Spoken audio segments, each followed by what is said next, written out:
né, que o ser humano tem dignidade, e essa dignidade ela tem que ser preservada. Com certeza, eu acho que nós estamos, vamos dizer assim, tomando consciência da necessidade de mudança dessa cultura. Acho que temos que ainda galgar muitos espaços para essa modificação. Mas eu vejo que sim, que nós estamos caminhando para que isso cada vez mais se torne efetivo.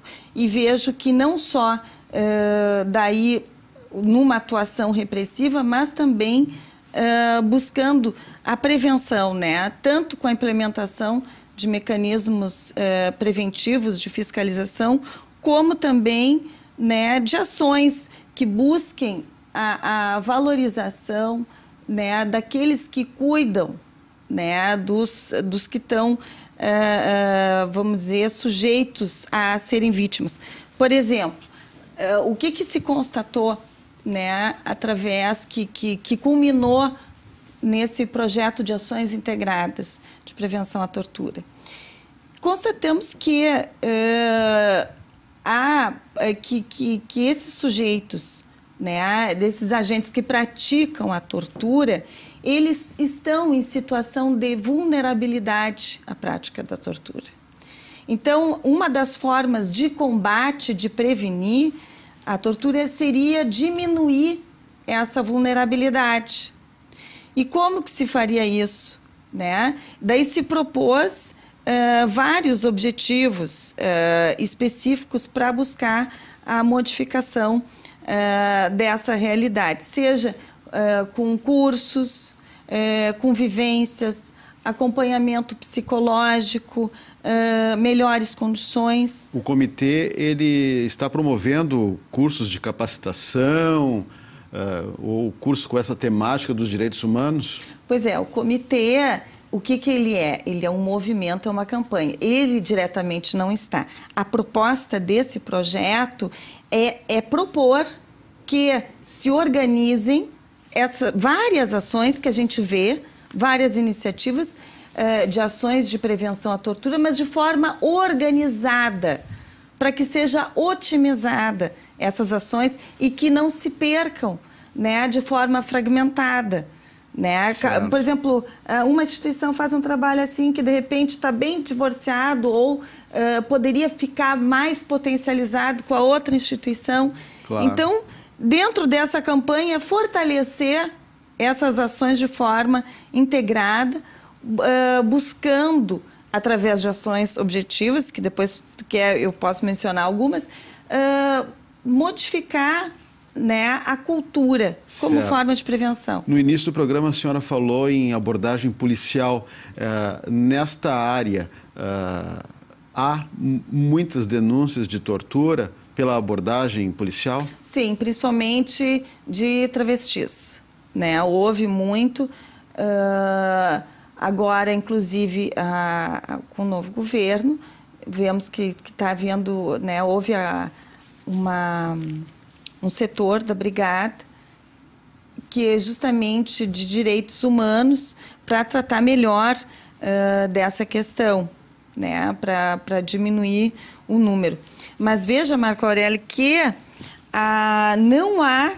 são pouquíssimos os casos de condenação pelo crime de tortura. Claro. Porque o crime de tortura não está previsto no Código Penal Militar e as autoridades, o judiciário não vem reconhecendo.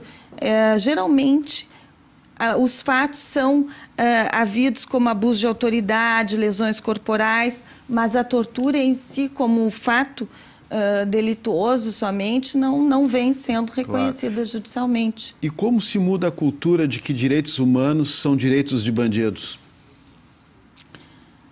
Pois é justamente mostrando que não são bandidos, né? Que é um direito de todos, uma sociedade que respeite, que diga não à tortura, né?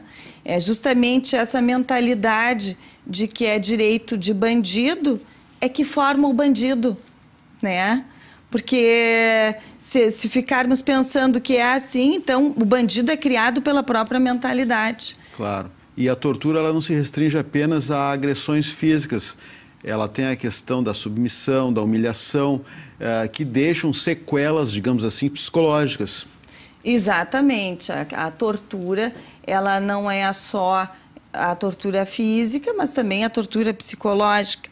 E no Brasil, a tortura não é só resultado de fato praticado pelo agente do Estado, mas também na vida privada, né? E é interessante que no Brasil vem sendo reconhecidos crimes de tortura no ambiente doméstico, na vida privada, né? Muito mais do que por agentes do Estado, Claro. cumprindo o seu ofício, né? O seu trabalho. A senhora tem endereços do comitê, blogs? Sim, sim, nós temos o e-mail sectortura@gmail.com.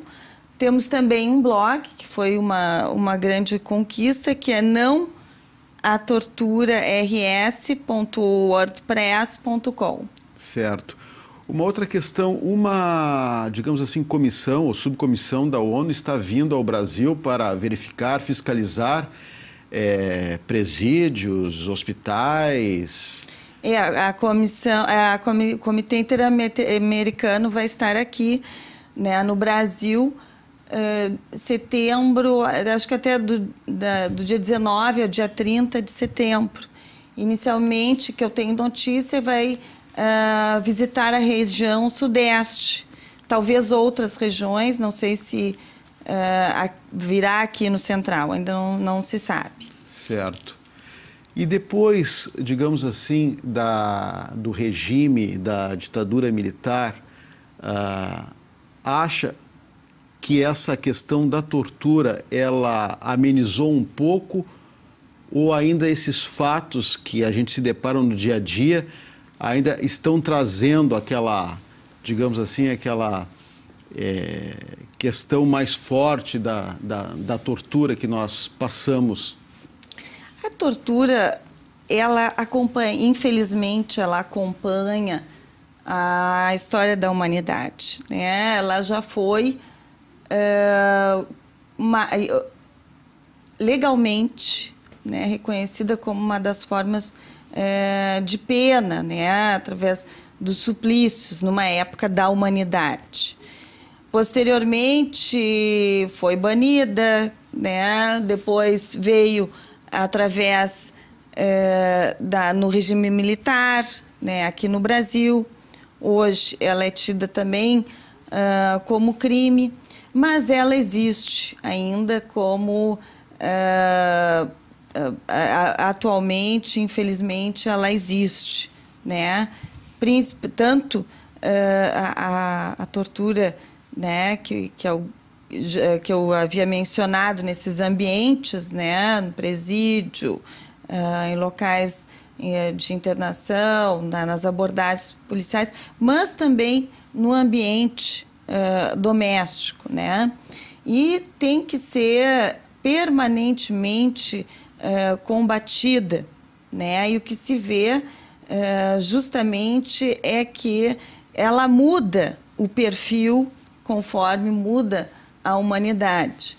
Mas como assim, através da democracia, né, do reconhecimento dos direitos humanos, né, e aí se inclui a integridade física e psicológica, né, não pode o Estado, de forma alguma, permitir que seus agentes, a pretexto do cumprimento de suas funções, pratiquem a tortura, né? E como Estado também deve incentivar para que os seus cidadãos também não pratiquem a tortura, né, entre si. Claro, nós estamos chegando ao final do nosso programa, mas a senhora tem ainda um minutinho, né, para aquele recado do Ministério Público, até porque, como a senhora está dizendo, não basta apenas punir os responsáveis, mas também temos que ter ações de prevenção.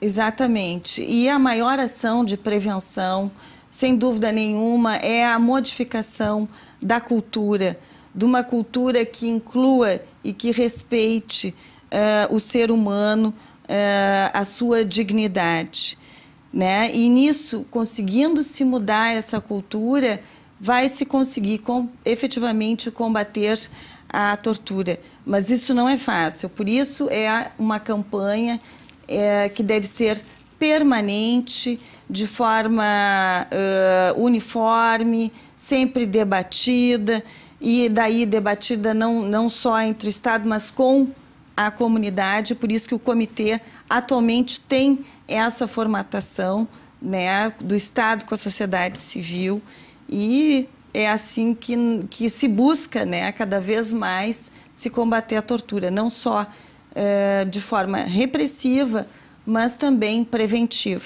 E quem sabe nós consigamos ainda esse ano, né, propor a aprovação da lei de mecanismos de prevenção contra a tortura aqui no estado do Rio Grande do Sul. Ok, promotora de justiça Cíntia Japur, mais uma vez eu agradeço a sua gentileza em participar de nosso programa. Presidente pelo setor público do Comitê Estadual contra a Tortura. Mais uma vez, muito obrigado. Obrigada. Se você tem críticas, sugestões, mande um e-mail. Mande um e-mail para conhecendomp@mp.rs.gov.br. Não esqueça também que esse programa pode ser revisto em nosso canal no youtube.com/conhecendomp. Voltaremos na próxima semana com mais um assunto de interesse no Conhecendo o Ministério Público. Até lá!